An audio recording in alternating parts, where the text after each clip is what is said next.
was right around 4:30 to start yesterday, but was 0 for 5 in game 1 last night. Yeah, and Schaffner, who Coach Jay Johnson said one of the, well, certainly North Dakota State's best players, but one of the better players you'll see all year, had high praises for him. He actually ended a 10-game hitting streak last night. That one misses high. First pitch, we're underway. 6:34 is the time on the clock. 94 miles an hour on that fastball. There's a fastball hit well out to center field. Stanfield going to move a few steps to his right and call it for out number 1. Well, carbon copy of how last night's game started. Schaffner with a fly out to center field on about the first or second pitch of the game. Now Will Mann will stand in, a left-handed hitter. 4 lefties in this lineup. 4 of the first 5 hitters, in fact, in the lineup are left-handers. Schmidt with the pitch, fastball, swing and a miss, 95 miles an hour on that heater. Schmidt looks dialed in early on.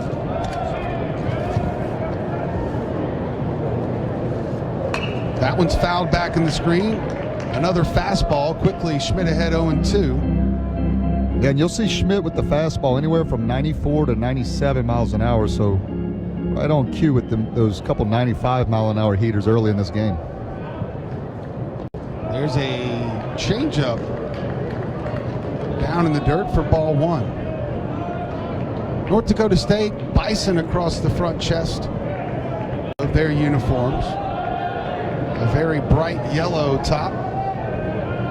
Again, drawing similarities with Southeastern, our friends from Hammond. That one misses just off the outside corner. You can hear for yourself. The Tiger faithful didn't like it. It's 2-2.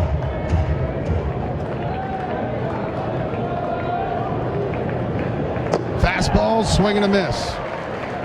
First strikeout of the night for William Schmidt, 9th on the year for the freshman. And 2 quick outs here in the top of the first. Yeah, and the fastball's got good life on it. That one just right by Mann. Didn't try to trick him, didn't try to hit the corner, just went right by him down the middle. Yeah, that was one of the things last night with Connor Ware. His velocity wasn't quite there compared to the other outings, but right now William Schmidt seems to be right where he left off. 95, outside corner, strike 1. 10-run rule will be in effect this game. Breaking ball misses away. Check swing, they appeal to first. He did not go. It's 1-1. The home plate umpire is Anthony Brian Clark at first base, Christopher Simmons. Blake Fames is at second, and James Ainsworth's down the line at third.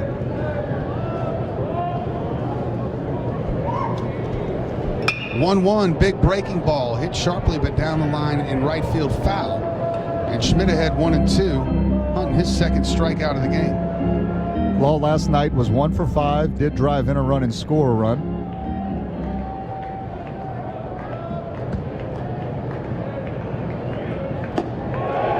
Did he go on that one? A check swing up and in. They appealed down and said he did go. And that's another strikeout. 2 now for William Schmidt. 1, 2, 3 inning here.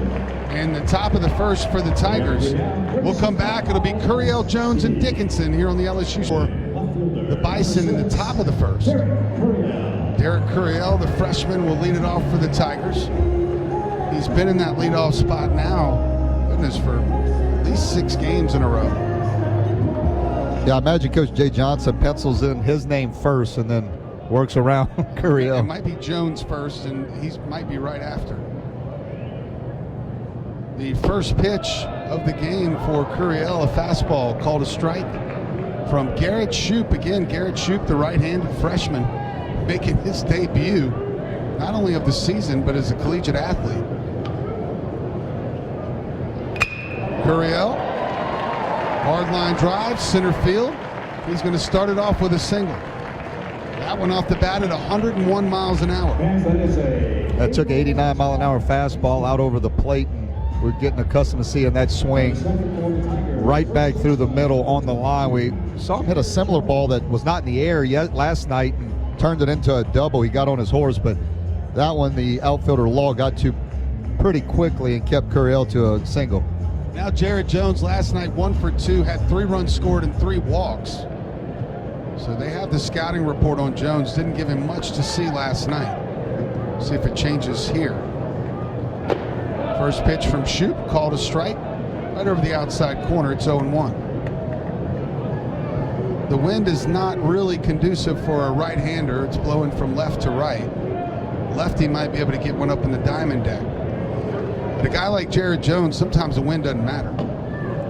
There's a breaking ball, missed off the outside corner to even up the count. Well, the shift is on for the Bison. They've got second baseman Garcia almost behind second base, but a big hole where the second baseman would be playing in what you call the 4-hole. Quick pick over to first base. Curiel in with the slide. Yeah, Jones is a guy that's got power to all parts of the field.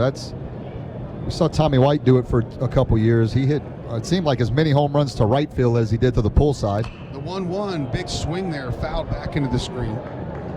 That'll make it 1-2 now on Jones. Dickinson waits on deck. Josh Pearson's in the hole. LSU looking to get out ahead early tonight as opposed to falling behind by 6 runs. Yeah, I think the hard way. I think that would make Jay Johnson feel a lot better. It's nice to come back and get those wins, but you don't want to do that throughout the entirety of the season. That'll put Coach Jay Johnson in the hospital.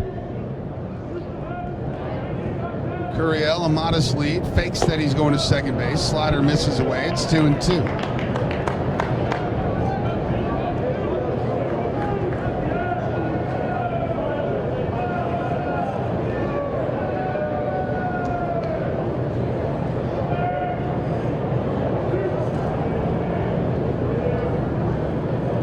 The 2-2 pitch hit well out to left field.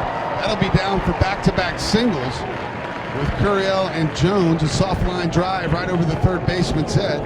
And the Tigers with something cooking here. And their leading RBI man, Daniel Dickinson, striding up to the plate. Yeah, a little out in front of it was Jones, but big and strong. Got out in front, hit it on the end of the bat. But those, if you play long enough in the course of a college season, they all equal out. The hard hit balls a lot of times will be right at somebody, and then you'll get the gift with the ball that finds the outfield grass when it's not hit terribly hard. Yeah, and with 2 strikes, you'll take them how you can get them. Yeah, absolutely. Dickinson hitting 400 on the year. Again, 23 RBI, 4 home runs. First pitch misses away. It's 1-0. Yeah, we saw Dickinson have another great night yesterday. He was our Centos player of the game, was 3 for 4, drove in 2 runs with that 2-run homer, laid down a perfect bunt that he beat out for a single. The 0-1 from Shoop misses below the knees. And Dickinson in a hitter's count, 2-0.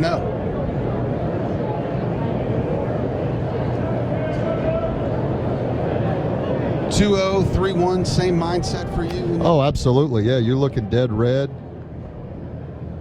That one misses away, and now Dickinson in a 3-0 count. And look, I mean, it doesn't necessarily mean you're looking only for a fastball. I mean, if you're a Jared Jones or even Dickinson sitting in that 3-hole and you've got guys on base, if you're looking for a curveball and you get it and it's hung up in the zone, you want to pull a trigger on it. 3-0 pitch. We'll see if the take's on. Might have been. It's 3-1. Dickinson, the third-ranked second baseman by D1 baseball. And as good as he's been offensively, he's almost been equally as impressive defensively. There's a pitch that misses low and away, and that's ball 4. The Tigers will have them loaded up now for Josh Pearson with no outs here in the bottom of the first inning. Well, LSU walked 6 Bison hitters last night. North Dakota State, they didn't do much better. They were up to 9, so they gave the free pass out a lot to LSU. Josh Pearson hitting .321 on the young season, 9 RBI. He has 5 doubles. The pitch fouled right back into the screen. He was right on it. Pearson falls behind in the count. Pearson had a great tournament over in Texas, Frisco. He was MVP. Frisco Classic, yeah, was the outstanding player, MVP, and a number of Tigers were, but Pearson really saw the baseball well, had 4 hits, one of the games. Another one misses way out of the strike zone off the outside corner to the left-handed hitting Josh Pearson.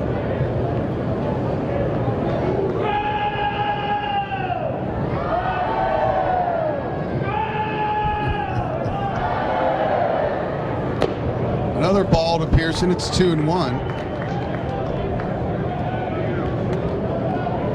If there's better college baseball fans, I need to know where they are. My guess is you can find them in the SEC, but you're right. Right here in Baton Rouge is as good as any. The 2-1 pitch sails high and away. It's 3-1 now. Pearson in a hitter's count. Timely hitting, Doug. We talk about that all the time. That's not just hitting, but hitting with guys in scoring position. This is a good opportunity early in this game. 3-1 to the cleanup hitters. Not where you want to be with the bases loaded in your first college start. Gets a fastball in there for a strike. It's 3-2. Not where you want to be first time out there. You look down to the bullpen and there's zero life down there. The 3-2 pitch. Oh, this one off the shoulder of Pearson, able to duck away at the last minute. That one was aimed right at his ear hole. But the first run will come in Curiel. Pearson heads down to first base. He'll come out and take a look at him, but that kid's from West Monroe. He can handle that. The 89-mile-an-hour fastball up at the face and just grazed the shoulder. Pearson able to get that head turned out of the way. And that one at 80, 85, 89, or 99, that doesn't. That's not what you want to see coming at your head. No. And here goes some action down in the bullpen. Looks like Reese Leitenberg heading back down there. Reese Leitenberg pitched in last night's game. Actually. No, he was warming up, Doug. That's right. But that's right. We, as much as he was throwing down there, I agree. It seemed like he was in the game, but it was Lockenmeyer. It was Lockenmeyer. Correct, Lockenmeyer. Yep. Long mound visit here. The coach has a pullover on, so we can't be too sure of who it is. Tyler Oaks is the head coach. He's in his 4th season.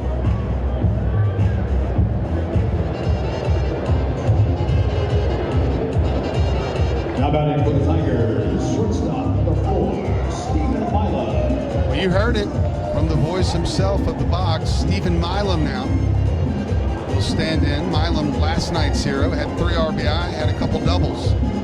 Hitting .373 on the year with 15 RBI and 11 runs scored.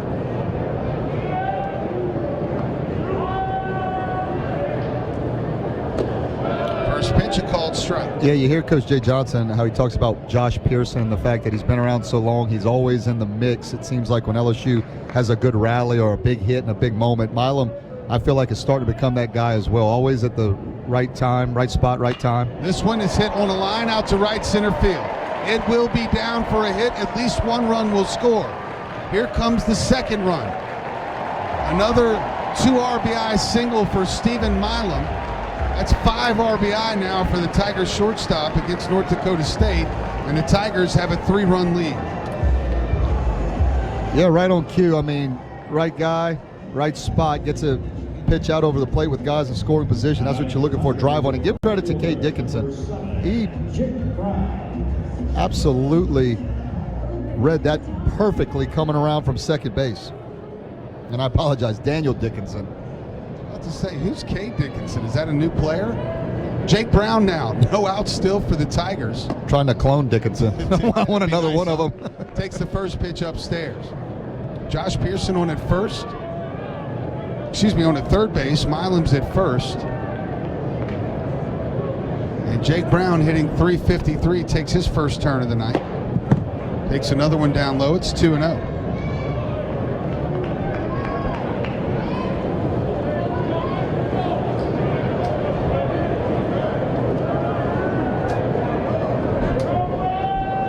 Brown's got some pop in that bat.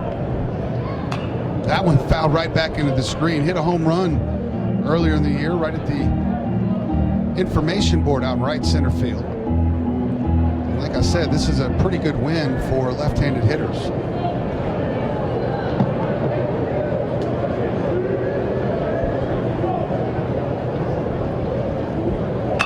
The 2-1 sliced out to left center field. Looks like Will Mann has a beat on it. Catches it, fires it in. Another run will come in. The sac fly for Jake Brown. Will plate the 4th run of the game for your Fighting Tigers. Yeah, good quality at bat from Jake Brown. Gets a pitch and lifts it up to the outfield, able to score for the sac fly, get the run in. And again, you don't always have to get the big hit. You just want to put a quality at bat together, and that certainly was won by Jake Brown. Get the runner in with less than 2 outs when he's on third base. Jake Brown, check. Now Luis Hernandez. Trying to get it going. The catcher at 241 on the season. That's the first one go down and away for ball 1.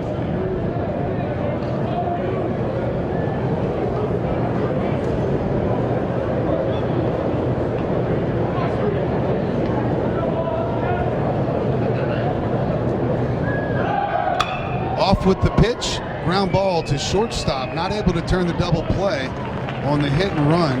Nice job there from Milam to get to second base. And the Tigers will now have 2 outs with a runner at second base for Tanner Reeves. Yeah, Shoop kind of went with the big leg kick and took a while to get to home plate. I think Milam was going to have the base stolen regardless off the pitcher, but Hernandez taking a swing on one, getting a pitch he liked, and hit it decently hard. Quick pick back to Milam, hit him right in the helmet. Right in the helmet, and he is slow to get up. And Buzzy, you've been there before. Although the helmet helps, yeah, it doesn't necessarily not hurt when it hits you right. That's exactly right. I mean, the bell gets rung for sure. Right in the back of the head. But that's why you wear the helmet. I mean, yep.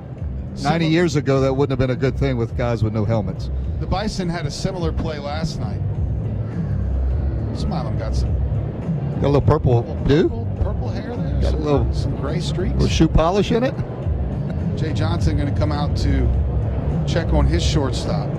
But they've done that pick play where they try to catch him sleeping. The timing pick play, they did it last night. I want to say it was maybe Jake Brown. I thought it was Curiel. I thought it might was. Have been Curiel. Yeah, and it's a quick pick, and it's semi-effective. They almost had Curiel last night if it had been a better throw. If it had been that throw and the shortstop would have caught it, they might have had Curiel last night. But nice job of Milam staying on top of things and being aware.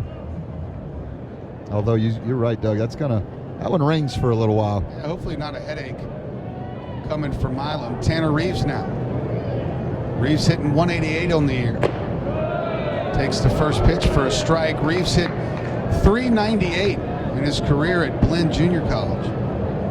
Yeah, a guy they're high on, and he had a couple good at-bats yesterday. Hit a couple balls really hard to right field and center.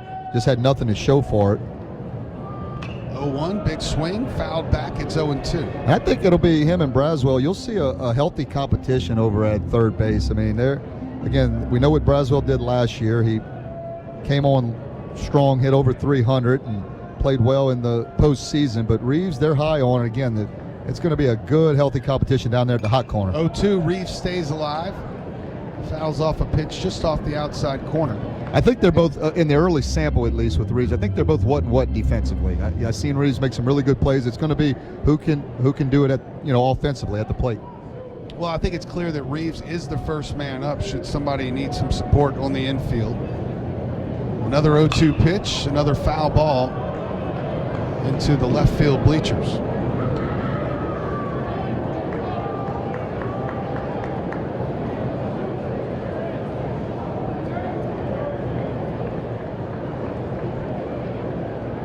Tanner Reeves, the 8th hitter of the inning for the Tigers. Another 0-2 pitch. Called the ball downstairs. It's 1-2. Really good pitch from Shoop, 0-2. Maybe even a better take by Reeves. Those are hard to lay off with 2 strikes. As our TV viewers can see, 31 pitches now for Shoop. 1-2 pitch. Hit hard to right field. That's going to get down. Milam's coming around third base. He will score easily. And Tanner Reeves, with the 5th hit of the inning for the Tigers, plates the 5th run of the first inning. Well, again, the 2 good at-bats yesterday, Jay Johnson, that didn't go unnoticed with him. He puts him right back in the lineup and delivers early.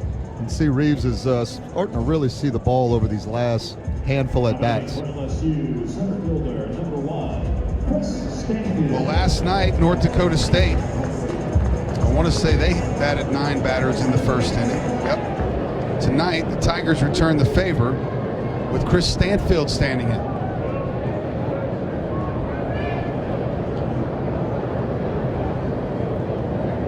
The pitch to Stanfield, smoke to right center field. Another line drive base hit. Reeves around second base. He'll move to third, first and third now, as we flip it back to the top of the order for Derek Curiel. Gotta say, Shoop, not really surprising anyone too much. You took the words right out of my mouth, partner. He's not missing many bats, a lot of good swings, and that'll be the end of the night for the young freshman. Yeah, sorry, that was actually the 5th hit of the inning, and that will be it for Shoop. Another right-hander headed in. Buzzy will tell you all about him when we return on the LSU Sports Radio Network.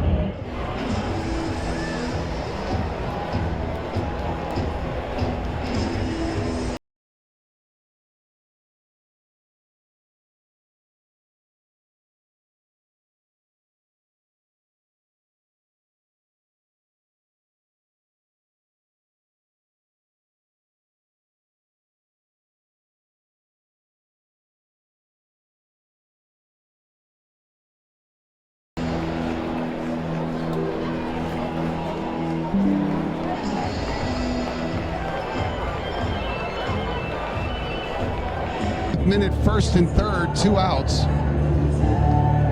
And again, if you're just joining, Tigers lead at 5-0.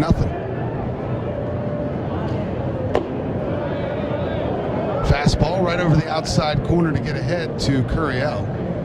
89 miles an hour on that pitch. It's 0-1.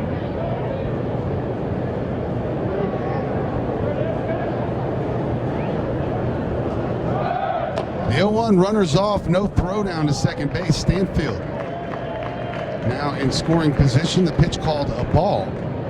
So second and third for Curiel now in a 1-1 count.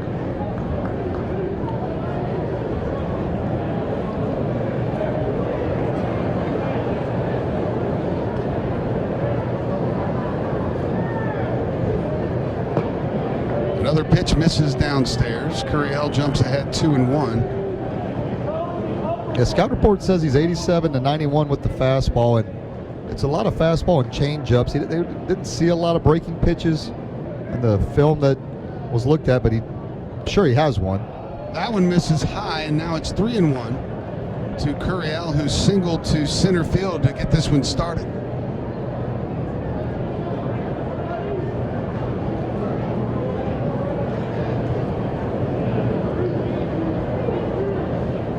The 3-1, smoke to center field. That's going to get down for a hit. 1-1, one run will come around to score. Here comes Stanfield. They put that one in their pocket. Tigers lead now 7-0 with 6 hits here still in the first inning. That is the second line drive single to center field this inning for Derek Curiel. Yeah, the youngsters, you want to know how to hit, you watch Derek Curiel. Right back through the middle. He stays through the middle, doesn't try to pull off of a lot of things, and stays the other way a lot of times. Stanfield a little bit lost a track of how many outs there was as he froze in between second and third. He would have scored standing up, but nonetheless the speed able to make up for the lacking how many outs there were. But another great piece of hitting by Curiel with runners in scoring position. Now Jarrett Jones. 7-0 Tigers lead. That one misses low and inside. It's 1-0. Jones with only 2 home runs so far. A bit of a surprise through 13 games. Of course, last year we all know Jones finished up with 28 dingers. No pitch, called a strike right on the inside part of the plate. Yeah, I think the message to Stanfield is like, hey, when you're on second and there's a single anywhere in the outfield, you're scoring. 0 outs, 1 outs, 2 outs, it doesn't matter. You're scoring. That's a good point. Quick pick over to first base. Curiel in with the slide safely.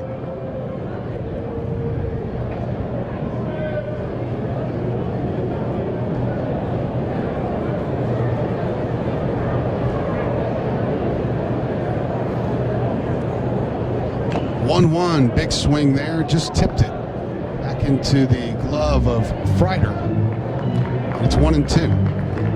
Well, LSU answering what North Dakota State did in the first inning yesterday with saying, hey, we're going to put up 7 runs today. I mean, that is a heck of a way to start off the second game of, as you said, a mini series here during the week.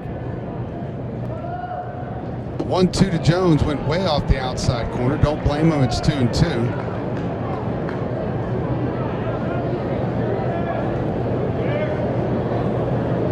Jones, the 11th hitter here in the first inning. 2-2, fouled at home plate. Fans, Our Lady of the Lake is Together We Roar. Learn more at ololrmc.com/LSU. Reese Leidenberg, the new pitcher for North Dakota State here in the first inning. Quick pick over to first base. Curiel with not much of a lead back in safely.